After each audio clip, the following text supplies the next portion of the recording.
It is Monday, July 14th, and it is time to talk fantasy football. Of course, this is fantasy football today, and we are fired up because training camps are opening up. Rookies are reporting this week. Most veterans will report next week, so it is that time of year. It is football season, and guys, there's going to be a phrase that we hear a lot over the next few weeks. I'm Adam Azer with Jamie Eisenberg and Dan Schneier. What is that phrase? The best shape of his life. A lot of players are going to be in the best shape of their life. I'm going to ask you, Jamie, and then Dan, are you in the best shape of your life right now? No, you don't get to be my age and are in the best shape of your life. But I'm pretty close, though, so hopefully getting better like wine. Dan? I would say I'm in the mix for the best shape of my life. I lost about 20 pounds since February, when that infamous picture that you posted to our group chat of me accepting the Fantasy Football Today award at the FSGA, looking a little bit bloated, circulated the internet, so I had to take some action after that. Oh, really? Was the picture inspired you? It did inspire me. Well, mostly it was actually walking by the Heart Attack Grill in downtown Vegas, stepping on that scale and seeing a number that I never thought was even possible. Well, I'm glad you were inspired. I knew Dan was going to say he was in the best shape of his life. I knew it. Let's get to our five. Tennis match is coming up. What do you expect? Yeah, I know.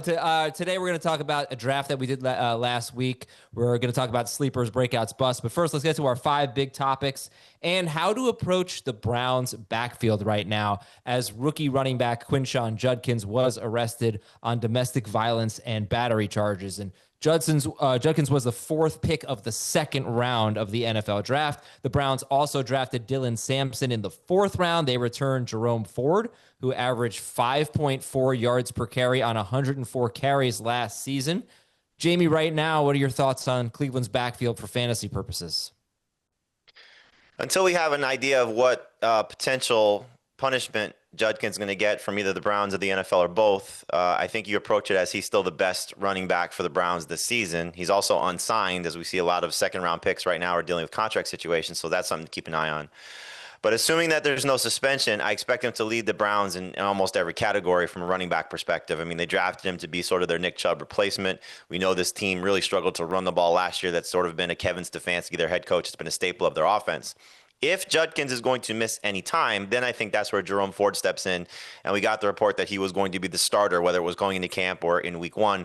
That remains to be seen. But that makes sense that the veteran gets an opportunity to be the starter, at least getting the first carry on training camp or first practice rep with the starting group. I think Dylan Sampson is more of a secondary option, and I don't think that matters who the starter is. I think he's going to be a guy that plays on passes down situations and somebody that I think has some upside in his role, more of a pass catcher, change of pace type of option. So if Judkins misses time, then Jerome Ford's value skyrockets. If Judkins is not going to be suspended and does have the opportunity to start week one, then I think he's worth drafting as a low-end starter, high-end flex.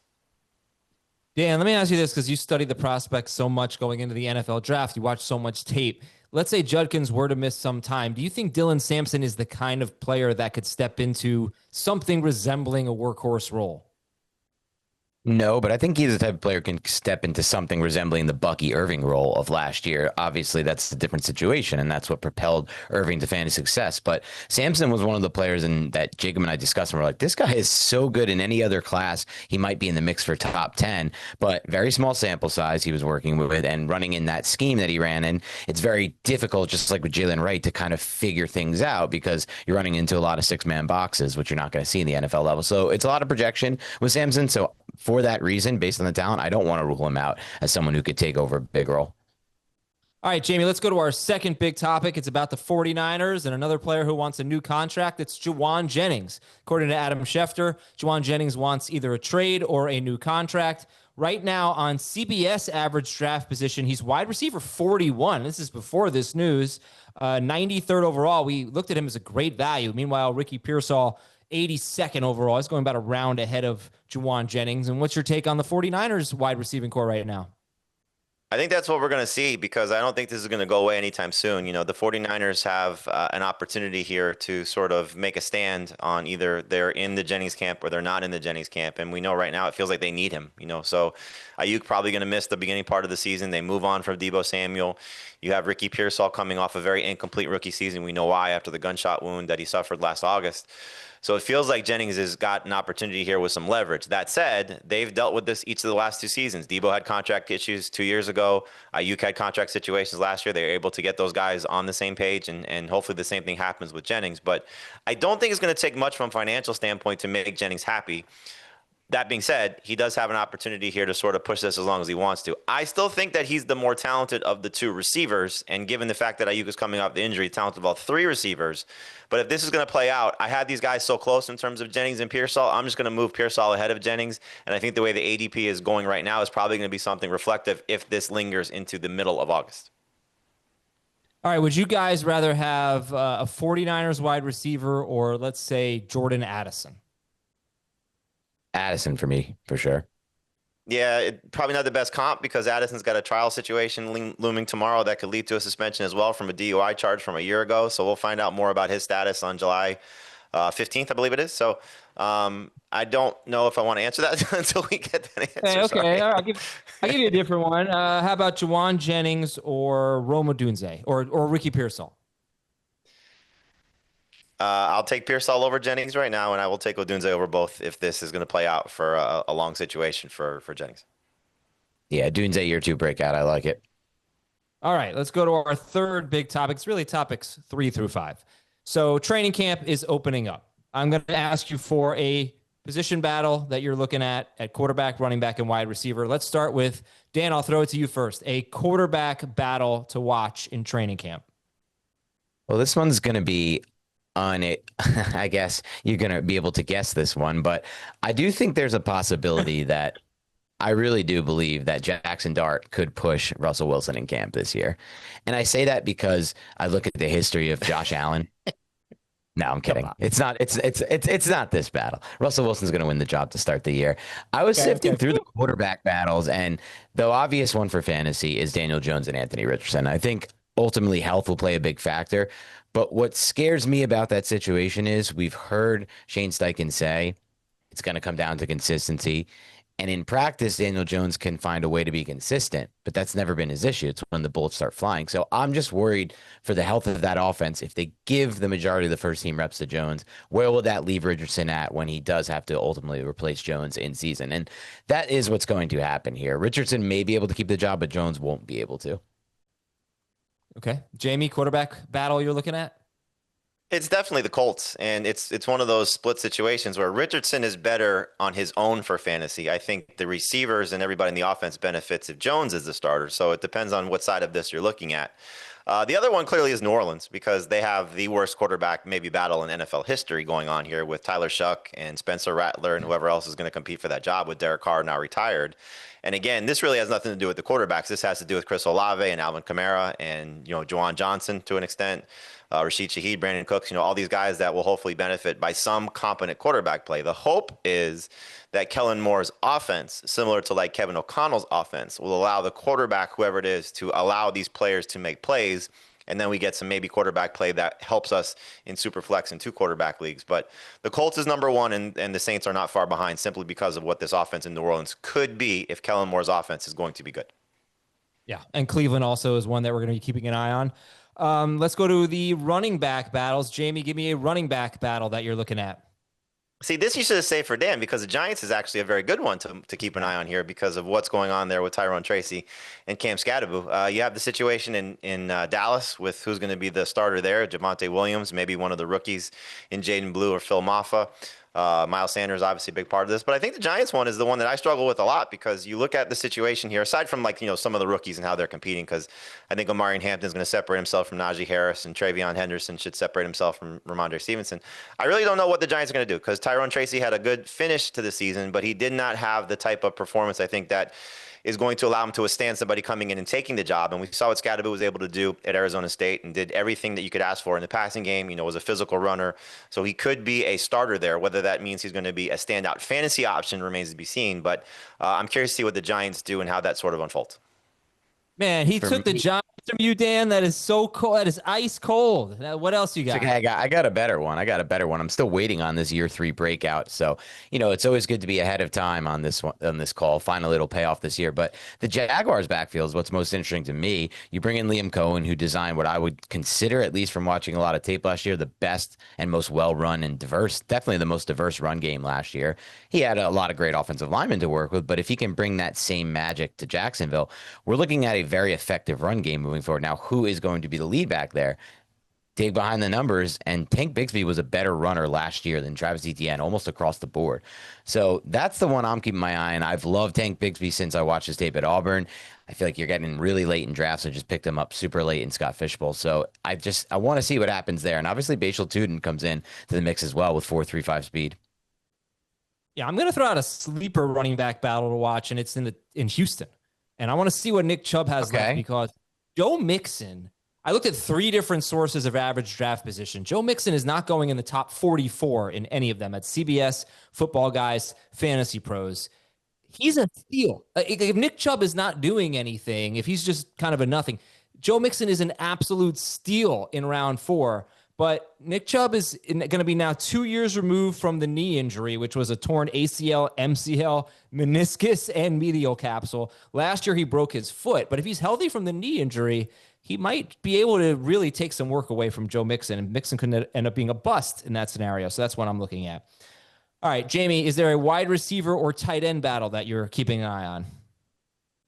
The tight end battle for the Chargers is very intriguing to me, because we know that this is something that we saw Justin Herbert lean on last year. Will Dissly had some very good games, and now they bring in Tyler Conklin and Aronde Gadsden Jr., and I think both those guys have more upside than Dissly. The way that Conklin closed the season last year for the Jets, I think, is something worth noting. He was good in Minnesota as well. And then Gadsden's got a lot of, preseason hype, for a position that's really somewhat wide open. And we know they brought in a lot of bodies this year, to compete with Quinton Johnston for really who's going to be second on the team in targets. So Trey Harris hopefully will be that guy. Mike Williams could easily be that guy, but I think the tight ends are worth keeping an eye on there. And then following the trade in Pittsburgh, which is another running back battle to watch as well between Caleb Johnson and Jalen Warren, you have now Jonnu Smith and Pat Freiermuth, and how those targets are going to be sort of split between those two guys for a team that doesn't really have a quality number 2 wide receiver right now opposite DK Metcalf. So I think most expect, and I do as well, Jonnu Smith to have more targets than Pat Freiermuth, but another guy that closed the season on a very, very high note, and a guy that's already played with Arthur Smith at least once. So while Jonnu does have the familiarity there of being with him now for the 3rd time, Freiermuth may be somebody that Rodgers prefers, maybe more so than Arthur Smith does. All right, Dan, how about you? The one that really stands out for me, if you believe that the improvements they tried to make on the interior offensive line are for real, and that Ben Johnson can be what he proved to be in Detroit, it's that wide receiver battle in Chicago, because there is a lot of untapped fantasy potential. Is it going to be Rome Odunze? Is it going to be DJ Moore? Is it going to be Luther Burden, who was drafted for a reason? And when you kind of watch him at Missouri, you're like, I can kind of see some of the things that Ben Johnson did with Jameson. I can also kind of see some of the things he did with Amon-Ra St. Brown. So I just think that entire group is really interesting to watch, and someone is going to come out of that as a really good fantasy value. All right, those are 5 big topics to get this show started. Up next, some of our favorite breakouts for 2025. Why Drake May and Xavier Worthy could be league winners for you.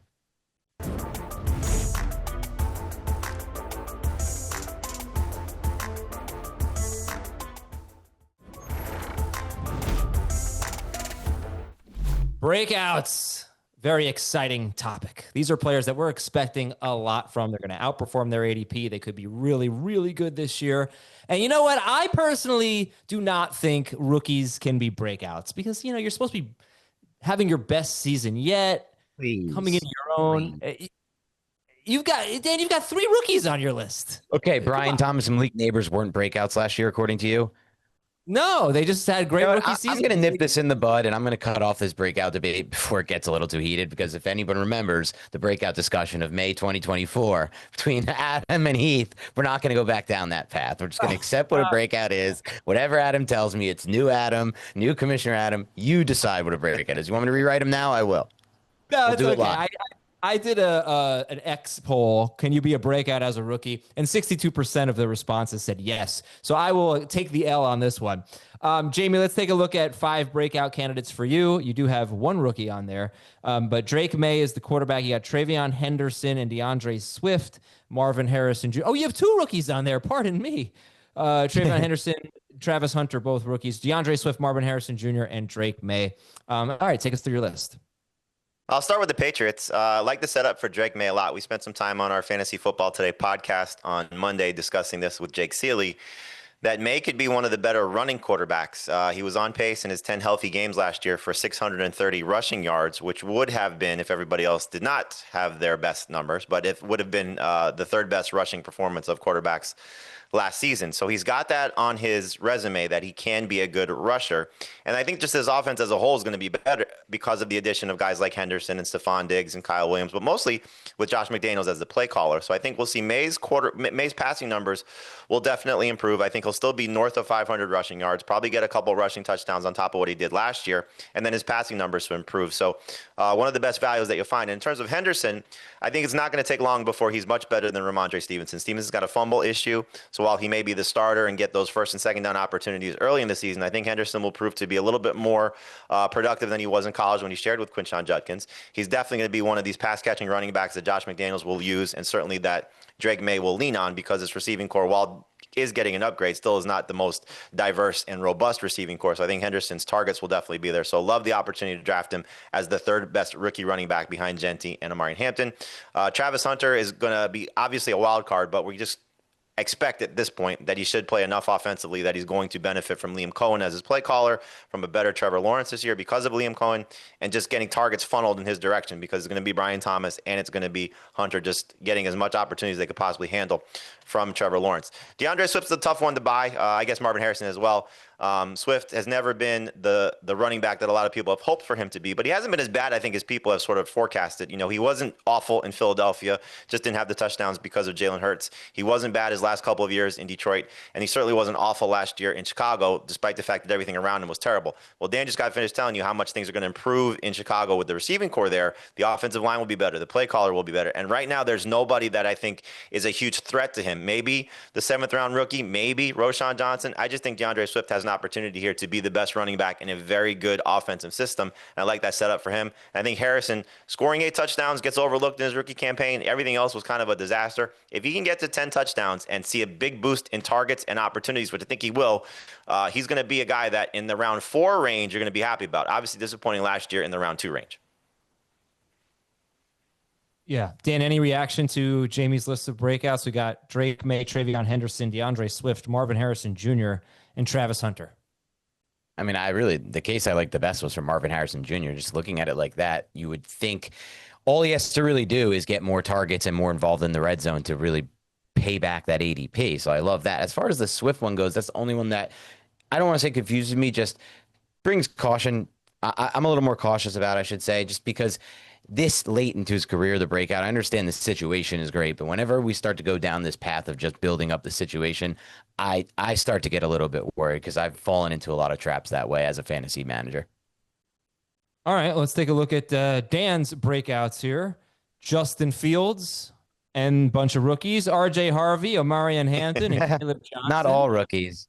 And Xavier Worthy as well. I guess you like the rookie running backs, huh? Well, yeah, let's start with RJ Harvey. RJ Harvey, if you take a look behind the hood at the advanced analytics with Harvey, yards after contact per attempt, contact balance, it's the 2nd best in the class after Ash and Jenny. Force miss, tackle rate, all of those are just elite. You watch the tape, it all lines up. Maybe he doesn't have the Chris Johnson-esque straight line speed. I don't think it's going to matter with all the 20-plus plays he's going to rack up in that Sean Payton offense. The history of running backs in a Sean Payton offense also adds this, the offensive line returning being super strong, another tick in his favor. And then finally, it's like we're all worried because J.K. Dobbins signed. J.K. Dobbins has never stayed healthy except for last year where he wasn't healthy for the full year. So I think that's a really underrated factor in all this. If Dobbins gets hurt again, where does that leave Harvey? To me, it's the obvious league winner of all this, of this entire group. Moving on to the other 2 running backs, Omarion Hampton was a guy I was going to draft in fantasy the minute he got drafted. I love the fact that Najee Harris signed there. Najee Harris will be no threat to Hampton. Hampton was unbelievable at the collegiate level. Reminded me of Jonathan Taylor with a little bit better contact balance and a much better receiving back than Taylor. Ran a lot of routes, only had 2 drops on 80 targets last year, over the last 2 years, I believe. So really strong numbers there. Finally, Justin Fields. That's just like the easy free play to me this year. Unless you think Fields is going to get benched for Tyrod Taylor, there's just no way he won't return value on that ADP given his rushing floor. And that's just proven over time looking at Justin Fields. Very rarely has he not returned fantasy value. There was a small stretch with the Bears for like a 6-game stretch to start season. Even in that season, he bounced back and had a really strong second half. Finally, Caleb Johnson. This was my Jordan Howard of what is that now, 6-7 years ago? I really feel dated now and older bringing up Jordan Howard. But Jordan Howard at Indiana ran outside zone scheme, was drafted to the Bears to run in an outside zone scheme. On day 3, broke out immediately as a rookie. Caleb Johnson, outside zone scheme at Iowa, was drafted towards Arthur Smith's outside zone scheme. This is the perfect schematic fit, and I love the fit from every other standpoint. Red zone should be good for him. He should score a lot of touchdowns this year as a rookie and rack up over 1,000 yards rushing. Jamie, what do you think about Dan's list? I like the list, and you didn't even get into Xavier Worthy, who's got an opportunity here with the Chiefs to clearly be a standout sophomore. It's just a matter of how many targets will he get and which kind of role will he play. So where he breaks out to is hard to sort of, I think, put a finger on, but there's a huge upside potential here if Mahomes is better and they start to throw the ball downfield a lot more. You do see some flaws, though, with the running backs. Obviously, if Dobbins is to the level that he was last year, and yes, he did miss 4 games with another injury, it's going to impact Harvey's upside. Clearly, Dobbins was so talented, is still so talented, and clearly the Broncos felt that they were missing something by adding him so late in the process. But I love R.J. Harvey. I think he's going to be the best Broncos running back and certainly has a chance for a standout rookie campaign. I wouldn't discount Najee Harris. Clearly his July 4th situation, as long as he's okay. He just does these things that we see all the time with veteran running backs where they just become a problem for what we like to do in fantasy, where you see the upside for Hampton, and he's having, by all accounts, an amazing rookie camp so far before the veterans show up. But he doesn't fumble. He never gets hurt. And if he's going to stay on the field, I think it does impact, again, Hampton's ceiling. So while these guys should be the best running backs on their team in terms of Harvey and Hampton, and even Caleb Johnson, like Jalen Warren's not going away. He's going to have a role in passing down situations. So I think just the ceiling is where these guys get to, and that's what has me concerned about how soon you draft them. But you can see the upside, and if an injury occurs, there's top 10 potential for all 3 of those guys. All right, well, listen, I'm going to just piggyback off what you guys are doing. Here's another breakout candidate. Let me know what you think. Ashton Jeanty. I knew you were going down that path. I mean, come on. He's going to have a great year. He's a rookie. No. The difference is you'd have to draft Ashton Jeanty in round 1. Yeah, no, I get it. It's but 62% of our audience hates you right now. No, they like me. 62% said it's okay to put a rookie. No, you're making fun of them. That's true. That is true a little bit. Yeah. Yeah, forget it. Forget the thing about breakouts. Let's talk about the thing about busts. Coming up next, picks that we don't like so much, players who could be pretty bad for your fantasy team. We'll give you our bust list after this on FFT.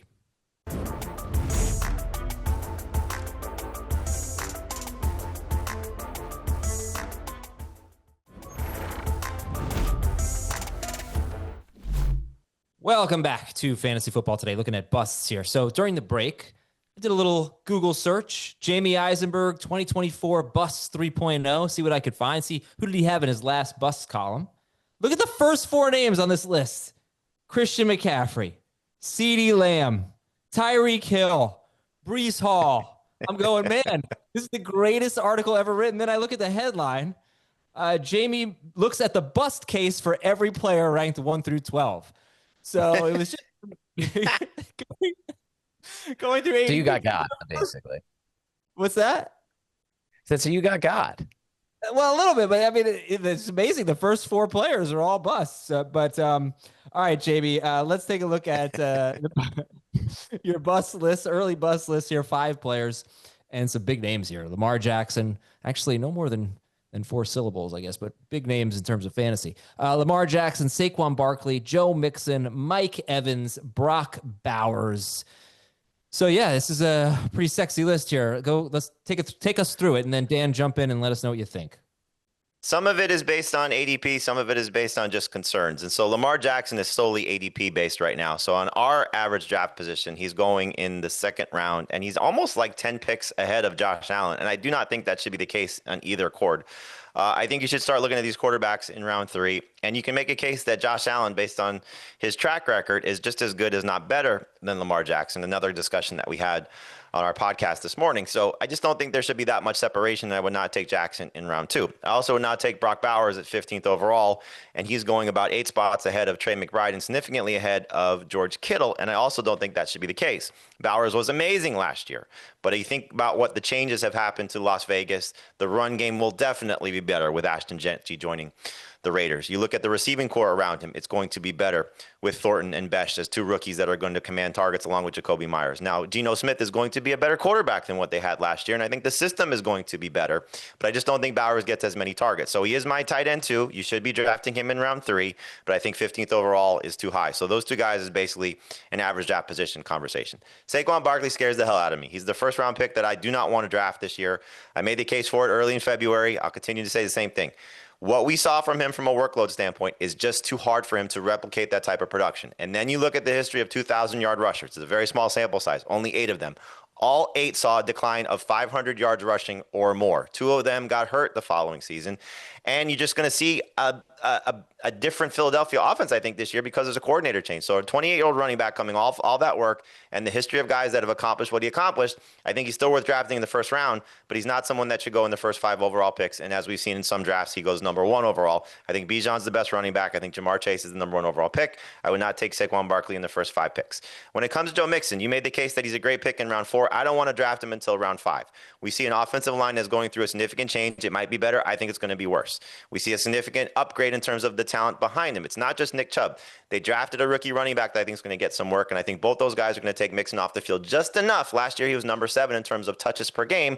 That we're going to see that number come down a little bit behind a worse offensive line and what should be a better passing game if the guys that they brought in are at least healthy, because Diggs missed half the season. Nico Collins missed 4 games last year, and Tank Dell didn't finish the year, although it was at the end of the season. So we have guys coming in to hopefully improve the passing game, compete with Joe Mixon and an offensive line that is going to struggle. So these are guys that I'm probably going to avoid based on cost. Mike Evans, 32 years old, last year in the first 7 games with Chris Godwin, 14.3 PPR points per game. That is not a top 20 wide receiver. He should still be a top 24 guy based on how he's drafted. I'm not taking him, though, until round 5 at the earliest.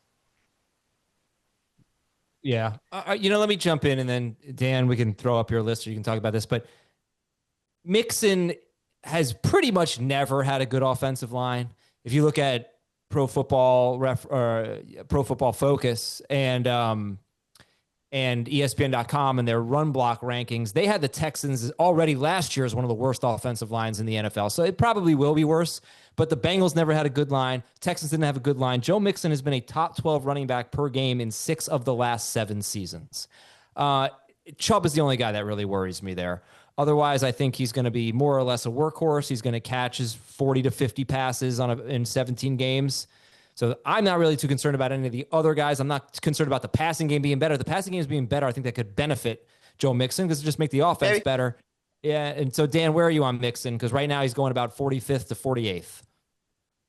I'm probably a little bit lower on Mixon. I discussed this on one of the FFTs. Or actually, I think I discussed this with Jacob Gibbs on Beyond the Box Score. Shameless plug real quick. Jacob Gibbs and I are starting a new Beyond the Box Score show. It's a little bit of a addition to what we've done with Adam over the years. You can find it over on YouTube and anywhere you find FFT. Check it out for advanced stats, data deep dives, and film analysis. But with that said, when it comes to Mixon, one thing that bothers me is that they're moving off of the blocking scheme last year, that outside zone scheme that worked for him, and to what I expect to be power gap, taking some of the Patriots routes.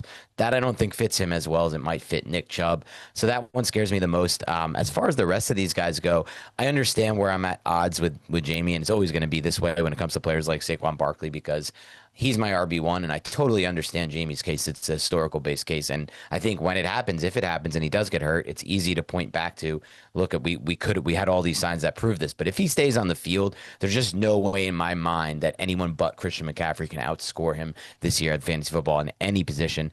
And the one that really stands out the most to me, I think we're different on Bowers too. I'm much higher, but Lamar we're good on. I think that touchdown regression in the red zone is almost a guarantee. But Evans is the one that I'm at odds with all fantasy analysts, I think, because when I looked into the data on him, he was still really elite when it came to separation score last year. Mike Evans was one of the best route running receivers in the NFL. And I don't really know why, why he's going as late as he's going and why he's projected in here to be a bust, other than his age being that factor. But that's the case for Devontae Adams and plenty of players who are drafting ahead of him. Evans, if he stays healthy, is still an elite wide receiver with a great quarterback at this point and a great offensive function. So I really like Evans this year. Okay. All right. Let's see who you don't like. Let's take a look at Dan's bust list here. 5 players that Dan is probably not going to be drafting much. James Cook, disagree. Kyren Williams, disagree. Ken Walker, Alvin Kamara, Chris Godwin. I mean, I love this. You've got this tier of running back here that's going between rounds 3 and 4. Kyren Williams, for us, he goes in the second round when we do our drafts, but ADP's got him in the 3rd round. But no, I love this. This is very bold. And you have Chris Godwin as a bust.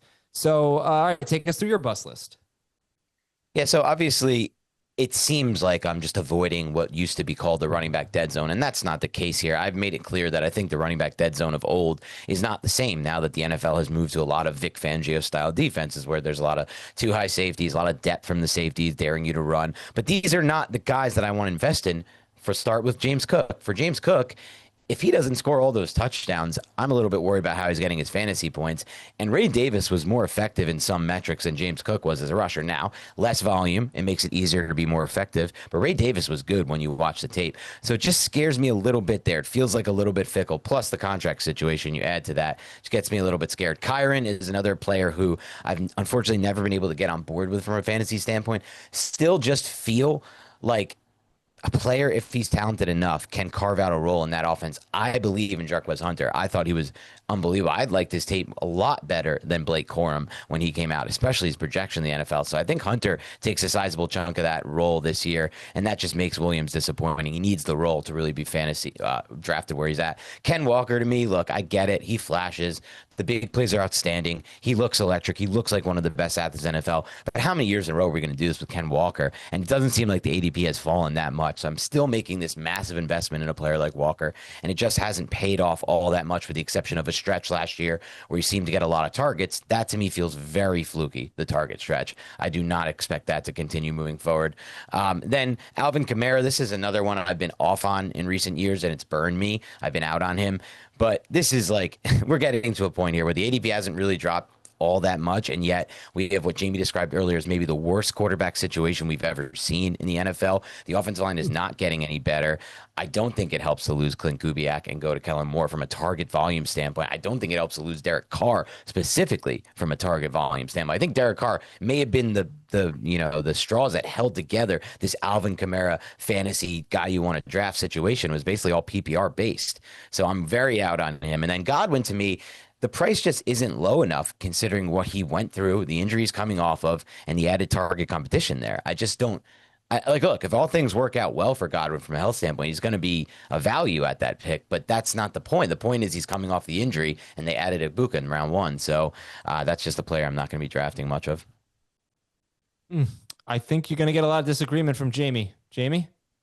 I respect Walker's it. actually my favorite player on this list, just based on, I think, where we're still seeing him get drafted and the upside. I don't think the reception total was necessarily a fluke, and we'll see how much the quarterback change, though, is a problem for that. But you just referenced Kubiak and the system there. That was a guy, even in San Francisco, that throws to his running backs. In Minnesota, he throws to his running backs. When he's had an opportunity to be involved in play calling, he's going to get Ken Walker the ball. And I think that's the best part of Walker. Can he stay healthy is the biggest issue. Missed 5 games last year, only played 1 in the final 4 games down the stretch last year. So I think that's going to leave a little sour taste in some people's mouths, but it was a career high points per game for him. A lot of that was early in the season comparatively to late. So did he wear down a little bit? We'll find out. Has a talented guy behind him in Zach Charbonnet, but I like Walker at his cost. And I think the cost that we'll see for James Cook and Kyren Williams, again, depending on where you look, Cook is basically going the end of round 3 at this point. It's hard to overlook finding a player that's going to have a role in an offense like he's in for Buffalo. And yes, Ray Davis should have an opportunity to get more touches, but James Cook's value, I think, in that spot is pretty good. And Kyren Williams also should lose some touches this year to Hunter or Corum or both. But again, if you're getting him in round 3, we know Sean McVay's track record. And clearly, despite the flaws for Kyren Williams, I agree with you, Dan. It's been hard to sort of buy why this has worked the last 2 years. but it's still Sean McVay in this offense, and it's worked. I am concerned about Alaric Jackson and the blood clots there for one of their best offensive linemen. Godwin, to me, is an easy buy, just because if he's going to continue to fall, we saw what the upside was last year. Yes, he's coming off a significant injury, but it's not an ACL like we saw 3 years ago. It's an injury that I think he can overcome. Can he overcome Ibuka's targets? This kind of plays into Mike Evans as well. Like, there's just so many mouths to feed in this offense, and I think it's not just necessarily an age thing for Evans. It's just the competition that we're going to see for both of these guys. So I think they both lose with Ibuka there, and especially Jalen McMillan, the way that he finished. But if Baker's going to throw the ball to the same level that he did and have the same efficiency, then obviously everybody should benefit. It's just a matter of where you're buying in on the Bucs receivers. So if Godwin's at the right price, he's certainly not going to be a bust. Evans, even at his cost right now, not necessarily a bust. He's just a player for me that I'm going to probably be out on. And I guess the same thing's for Dan with Chris Godwin. All right. So we're going to take a break here. A week ago, we did a 12-team PPR mock draft. Who had the best team? We will compare them, and you can decide at home. We'll be right back on Fantasy Football Today.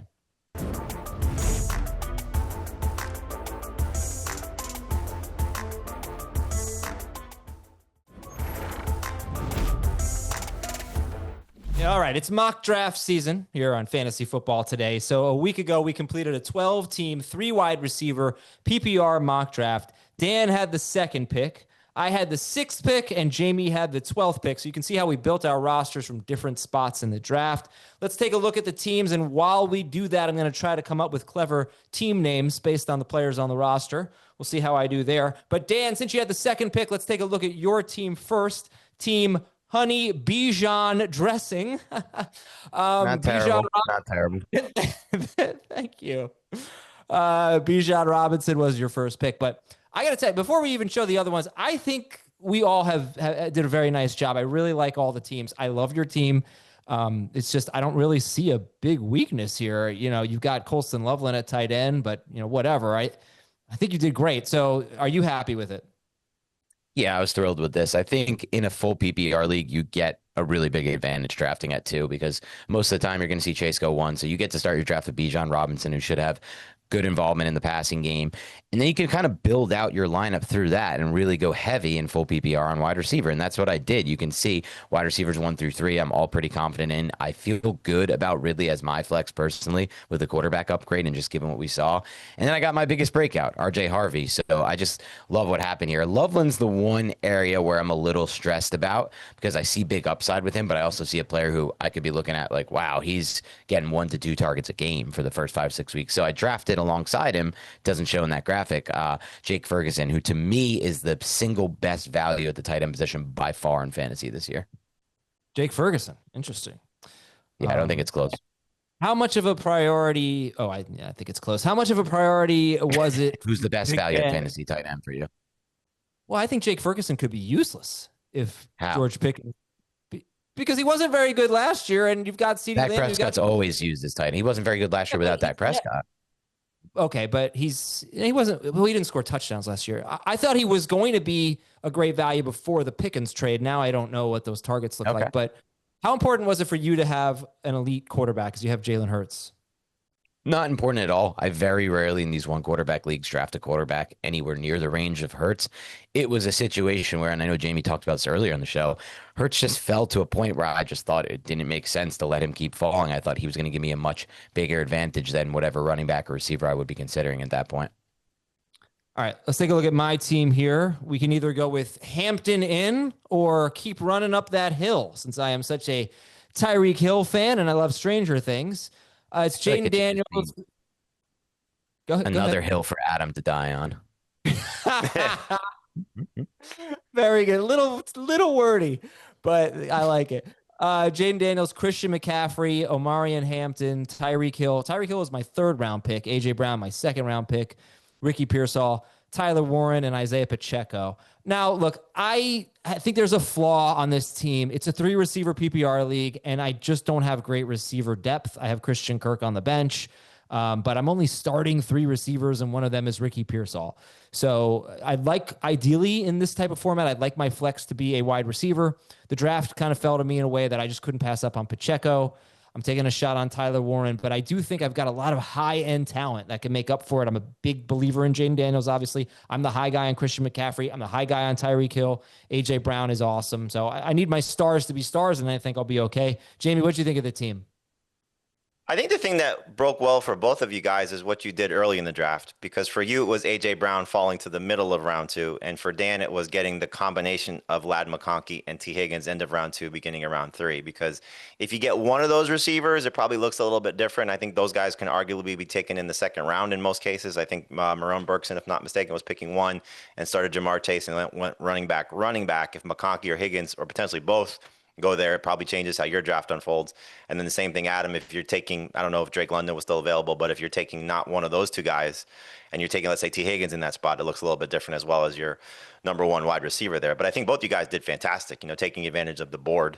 And Adam, in terms of your team, I love the type of aggressiveness, which I don't usually see from you, in taking guys that have just such high end potential, like what McCaffrey has. And you took him ahead of Barkley, which I think is not exactly as risky as it sounds. And then, taking Tyreek Hill and taking even Isaiah Pacheco, for example, I know you like. And the Pearsall move was done before the Jennings news. So you ended up, I think, benefiting with that situation as well.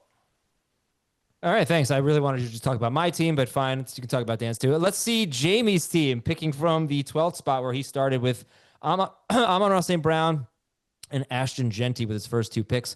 All 3 of us have top 5 quarterbacks, which is interesting. We don't go into drafts looking for that necessarily, but it did work out that way. Jackson, Jeanty, Judkins. Now, this pick was done before the news of the arrest, so we'll grade your team accordingly. Amon-Ra St. Brown, Darnell Mooney, Travis Hunter, George Kittle, and Stephon Diggs. Are you happy with this team? I am, but not for the reasons that typically are used to, anybody that's followed me for a long time knows that I'm not usually the person that takes a quarterback early, and I was the first person to take a quarterback. So the way that the draft unfolded, I was just playing the board, so picking 12th, I started, like you said, with St. Brown and Jeanty at the, 12 and 13 picks.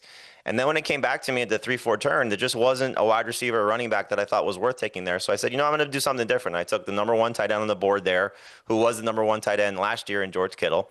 And I took Lamar Jackson, who was the number 1 quarterback. And so if those guys are in a similar range to what they were a year ago, I think both your teams from a running back and wide receiver perspective look better. I think from a roster perspective, though, I may score as many points as you guys because of what Jackson and Kittle do, especially at that tight end spot where you guys are starting rookies, and again could have the best tight end in fantasy based on a point per game basis, who might just benefit because of the receiving core being as decimated as it is. So he could be closer to McBride and Bowers than I think a lot of people realize. But look, a lot depends on the Judkins situation. Like you saw, I did take Dylan Sampson, so I do have at least one piece of the Browns backfield if Judkins is going to miss any time. And I like the wide receiver depth that I have. You also don't see the bench, which has Keon Coleman, I believe, and Cedric Tillman as well. So some guys that I like that I think have the potential to be in that flex play conversation. So I like the way that the team worked out. Again, not the usual roster construction that I'm used to putting together, but sometimes you got to be a little bit different depending on where you draft and how the board falls to you. I've got nothing for team names. Nothing here. I used to do Stephon or Kel for the Stephon Diggs, but he's just not relevant enough. I mean, it's your flex. I got nothing. Jamie, you have a very boring team with no good team names. So I'm going to give myself the title of best team picked last week. All right, we're going to be back with your questions. Ask FFT after this on Fantasy Football Today.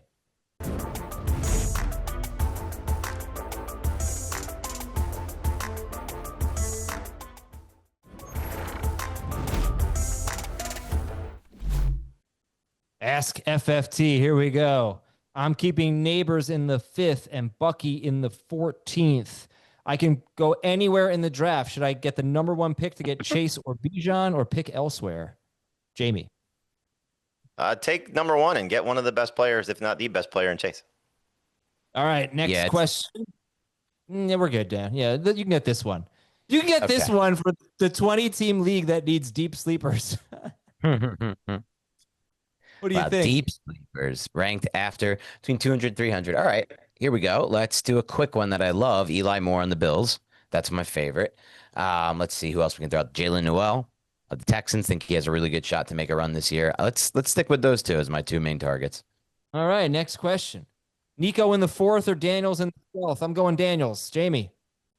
I would go Daniels as well, but it's hard to throw back Nico. Nico for 4th and 1 QB. Nico, okay. We have time for one more, or are we done? We got. Would you trade 1.1 in a keeper draft for 1.2 and 5? Oh, but Kyron would be the next. No, I wouldn't do it. No. I would, but I would take Amari Hampton as one of those picks. All right, everybody. Thank you so much. That's it for Fantasy Football today. We appreciate you watching. Thanks to Jamie Eisenberg and Dan Schneier. If you liked our show, please check out the Fantasy Football Today podcast anywhere you listen to podcasts. We're podcasting almost every day at this point. I'm Adam Azer. Have a great day. We'll talk to you next time.